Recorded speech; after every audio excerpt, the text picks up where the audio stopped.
The Black Panther Party for Self-Defense was founded by Bobby Seale and Huey Newton on the basis of two fundamental and radical ideologies: Maoist communism and Malcolm X's Black nationalist movement. These two ideologies combined to create the Black Panther Party that focused on a revolutionary path to real economic, political, and social equality for minorities. Police brutality plagued the community of Oakland, and one of the first principles of the Black Panther Party was to protect the black community from the police attacks happening in minority communities by doing police patrols, in which Black Panther members would follow police with unconcealed loaded shotguns to ensure the safety of minorities. As the party developed further, the Panthers released their first newspaper, the Black Panther, on April 25, 1967.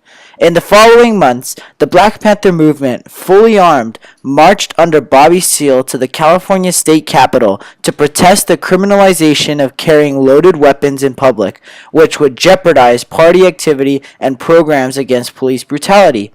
The entirety of the party that marched on the state capitol was arrested, and the words of Bobby Seale's protest speech as he was getting arrested allowed for the name and revolutionary fire of the Panthers to grow across the nation to more minority groups.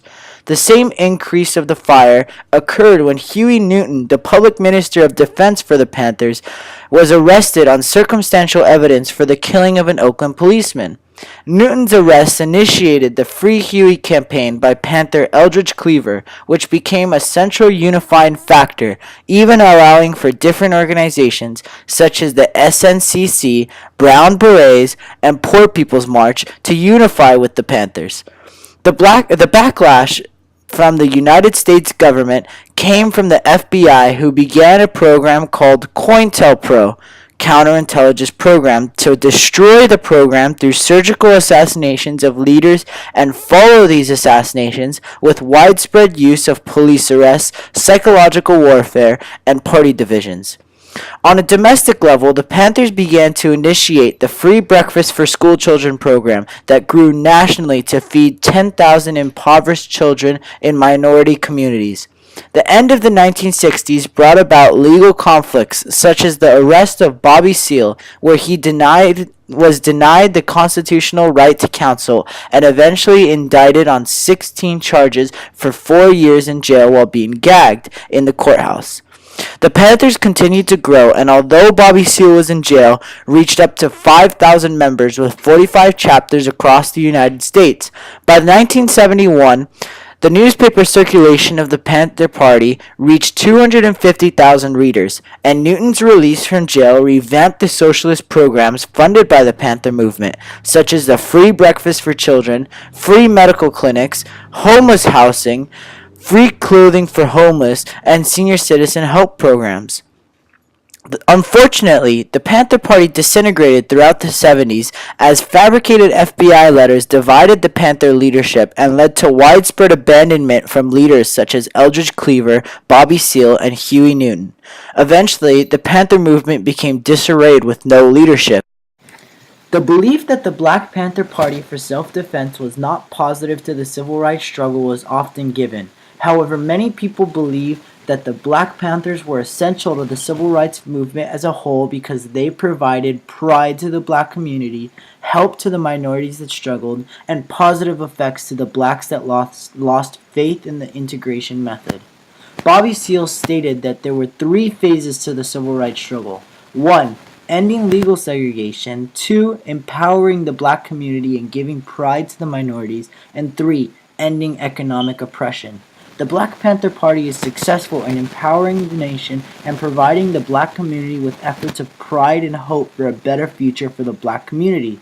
The Black Panther Party successfully enabled minority groups, another alternative to the integration method brought by MLK, and the Panthers initiated many programs that helped the black community. Their methods also were necessary to empowering the minority community. Police patrols and the use of fully shown shotguns allowed for the immediate decline of police brutality that plagued communities. Proponents of the Panthers, including the creators of the Panthers themselves, knew that integration only prolonged the oppression of blacks in the United States, and the immediate separation and militant acts showed that in a blatant and unconcealable way, that the black community was oppressed.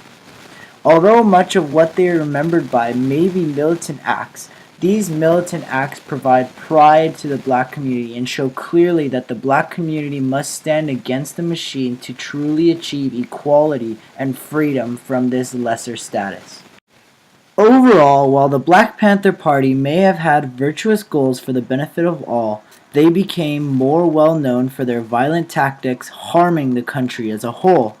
True, they did fight for black respect and unity and wanted to help the poor. They fed thousands of meals to sick children, launched a free pest control service, and started a legal aid health clinic. Without any government aid, they took a stand against the government and did what they felt was right. They preached their beliefs and acted on them. However, this is not what people remember them for. When people now think of the Black Panthers, they more think of the violence they committed against the government rather than the good they did.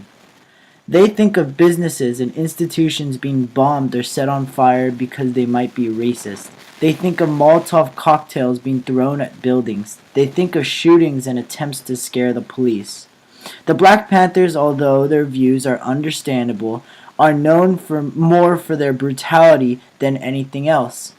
They were fed up with the police, but that does not justify using Marxist principles to set up armed patrols to watch the police. They became so dangerous that FBI Director J. Edgar Hoover described them as the greatest threat to the internal security of the country.